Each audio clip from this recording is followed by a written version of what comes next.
EPS 95 को लेकर जो है कि बड़ी अपडेट केंद्र सरकार की तरफ से निकलकर आ रही है। इस वक्त की बड़ी खबर है, निर्मला सीतारमण जो वित्त मंत्री है उनके तरफ से जो है कि गाइडलाइंस जारी किए गए हैं, सारा स्थिति स्पष्ट करेंगे। EPS न्यूनतम पेंशन 7,500 रुपये माह करने को लेकर केंद्रीय मंत्री से जल्द सहमति मिलेंगे और किन को मिलेगा फरवरी से इसका लाभ। 80 लाख पेंशन भोगियों को बड़ी सौगात लेकर आए हैं निर्मला सीतारमण, केंद्रीय वित्त मंत्री, और जो है कि केंद्रीय मंत्रियों के सहमति के उपरांत पेंशन 7,500 पर सहमति, महंगाई भत्ता बढ़ाने पर सहमति से जुड़ा हुआ आज का महत्वपूर्ण अपडेट आपको बता दें। सरकार ने क्या नई गाइडलाइंस जारी की है और क्या कह रही है निर्मला सीतारमण, तमाम खबरों से आपको अवगत कराएंगे। उससे पहले आपसे अनुरोध है कि चैनल पर नए हैं तो चैनल को सब्सक्राइब, वीडियो को लाइक और शेयर कर दीजिएगा। तमाम EPF और EPS से जुड़े हुए महत्वपूर्ण अपडेट्स जो अभी सरकार की तरफ से निकल कर आ रहे हैं उससे आपको अवगत कराते हैं। कर्मचारी भविष्य निधि EPF और कर्मचारी पेंशन योजना EPS भारत का सबसे बड़ा सामाजिक कार्यक्रम में से एक है। इन योजनाओं का उद्देश्य कर्मचारियों को सेवानिवृत्ति के बाद वित्तीय सुरक्षा प्रदान करना है। हाल ही में EPF पेंशनरों का न्यूनतम पेंशन राशि बढ़ाकर 7,500 रुपये प्रति माह करने और महंगाई भत्ते DA में वृद्धि करने की मांग की गई है। और इसमें हम आपको बताएंगे कि EPF पेंशन में वास्तविक बदलाव और वर्तमान स्थिति में सरकार के रुख के बारे में विस्तार से जानकारी देंगे। साथ ही यह भी समझेंगे कि इन बदलावों का कर्मचारियों और पेंशनरों पर क्या प्रभाव पड़ सकता है, क्योंकि सारे गाइडलाइंस आने शुरू हो चुके हैं। EPF और EPS दो अलग अलग लेकिन संबंधित योजनाएं हैं जो कर्मचारियों को रिटायरमेंट के बाद बेनिफिट प्रदान करती है।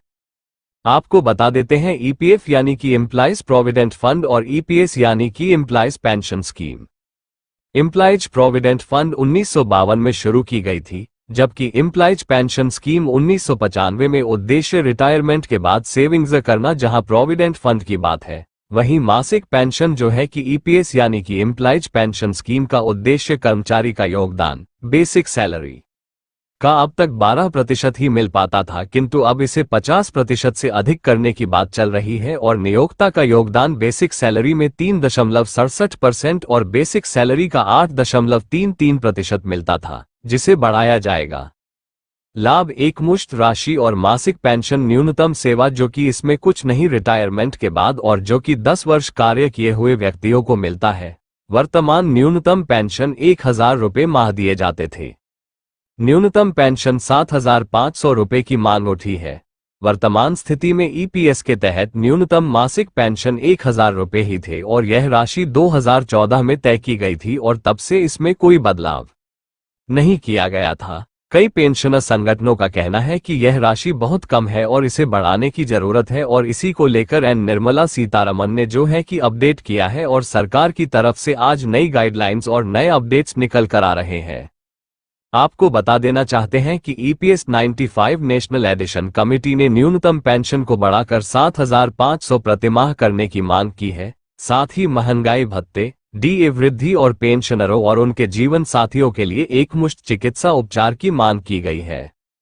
सरकार का रुख जो है कि इस पर स्पष्ट करते हुए वित्त मंत्री निर्मला सीतारमण ने EPS 95 पेंशनरों के प्रतिनिधिमंडल से मुलाकात कर और उनकी मांगों पर विचार करते हुए आगे की कार्यवाही करने की बात रखी है, जिसमें उन्होंने 7,500 रुपये की अनुशंसा को स्वीकार कर मासिक पेंशन में वृद्धि करने और मूल वेतन के 50% से अधिक का पेंशन प्रत्येक माह दिए जाने पर सहमति बनाने की बात निकल कर आ रही है। श्रम मंत्रालय ने पहले ही न्यूनतम पेंशनर्स को बढ़ाकर 2,000 रुपये करने का प्रस्ताव वित्त विभाग को भेजा था, लेकिन उसको मंजूरी देने के पूर्व कमेटी के प्रस्ताव को मंजूर किया जा रहा है और श्रम मंत्रालय के अनुशंसा एवं एजुकेशन कमेटी के प्रस्तावकों के आधार पर केंद्र सरकार ने हाल ही में DA को 3% को बढ़ाकर 53% किया था। यह वृद्धि 1 जुलाई 2024 से प्रभावी की गई थी, किंतु इसके तत्काल बाद 7,500 रुपये पेंशन यानी कि EPS 95 करने के प्रस्ताव को मंजूरी दिया जाएगा और इसको लागू करने के लिए केंद्र की मोदी सरकार जल्द से सरकार के कर्मचारियों और पेंशनरों को लाभ देगी। EPF पेंशनरों के लिए अभी DA वृद्धि की घोषणा भी की जाएगी।